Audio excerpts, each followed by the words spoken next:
வணக்கம் மகளே, welcome to the பென்டர் show. இன்னைக்கு ஷோல நம்ம பார்க்க போறது எக்ஸ்யூமா அப்படின்ற ஒரு கொரியன் மூவியோட ரிவ்யூ. இந்த படம் பாத்தீங்கன்னா ஆல்ரெடி தியேட்டர்ஸ்ல ரிலீஸ் ஆன ஒரு படம். இப்போ இந்த படம் ஓடிடில, அதுவும் புக் மை ஷோ ஸ்ட்ரீமிங் ஆப்ல தமிழ் டப்பிங்கோட அவைலபிளா இருக்கு.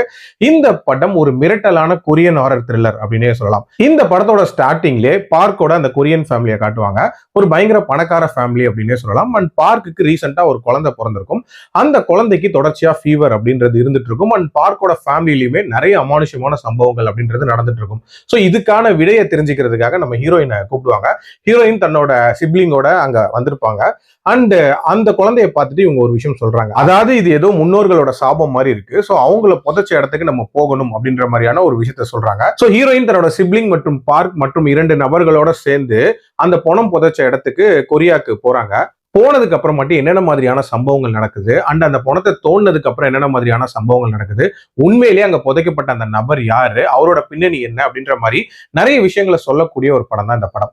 எனக்கு இந்த படத்துல பிடிச்ச விஷயம் அப்படின்றது அந்த கொரியன் சடங்குகளை காட்டின விதம் அப்படின்னே சொல்லலாம். அதுலயும் அந்த பணத்தை தோண்டும் போது நடக்கக்கூடிய சில சம்பவங்கள் அப்படின்றது உண்மையிலேயே சூப்பரா இருந்துச்சு அப்படின்னே சொல்லலாம். அதே மாதிரி கிளைமேக்ஸ்ல அந்த குதிரை ரத்தத்தை யூஸ் பண்ற காட்சிகள் அப்படின்றதெல்லாம் அற்புதமா இருந்துச்சு. உண்மையிலேயே நம்ம எவ்வளவுக்கு அளவு நம்மளோட கல்ச்சரை ரூட்டடா காட்டுறோமோ அவ்வளவுக்கு அளவு வைடா ரீச் ஆகும் அப்படின்றதுக்கு இந்த படமும் ஒரு எக்ஸாம்பிள். ஆல்சோ இந்த படத்துல ஹாரர் அப்படின்றதையுமே தாண்டி ஒரு சில ஹிஸ்டாரிக்கல் ஈவெண்ட்ஸையுமே லிங்க் பண்ணி சொல்லியிருப்பாங்க. அதுவுமே அற்புதமா இருந்துச்சு. உதாரணத்துக்கு இவரோட கல்லறை அப்படின்றது அந்த நார்த் கொரியா சவுத் கொரியா பார்டர்ல இருக்கிற மாதிரி காட்டியிருப்பாங்க. அதன் காரணம் என்ன, அண்ட் ஜப்பானோட காலனைசேஷன்ல இருந்த கொரியா என்னென்ன மாதிரியான பிரச்சனைகளை ஃபேஸ் பண்ணுச்சு அப்படின்ற மாதிரி நிறைய விஷயங்களை சொல்லக்கூடிய ஒரு படம் இந்த படம் அப்படின்னே சொல்லுவேன். அதே மாதிரி இதோட ஹாரர் ஜென்ரேஷன் அப்படின்றதுமே பாத்தீங்கன்னா ரொம்ப இந்த ஜம்ப் ஸ்கேர் ஏற்படுத்துற மாதிரியான ஹாரர்லாம் இருக்காது. பட் சில விஷயங்கள் காட்டுறதே ஸ்கிரீன்ல ரொம்ப வியர்டா இருக்கும் அப்படின்னு சொல்லலாம். அதுவுமே ரசிக்கிற மாதிரி இருந்துச்சு.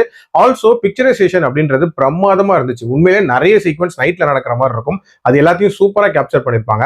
எல்லாத்துக்கும் மேல ஒரு 2 ஹவர் டியூரேஷன்ல முடியக்கூடிய ஒரு படம் தான். அதனால ஒரு குயிக் வாட்சாவே பார்த்துடலாம். பட் பிரச்சனைன்னு பாத்தீங்கன்னா இந்த படத்தோட மிடில் போர்ஷன்ஸ்ல ஒரு விதமான சின்ன லேக் அப்படின்றத உங்களால உணர முடியும்.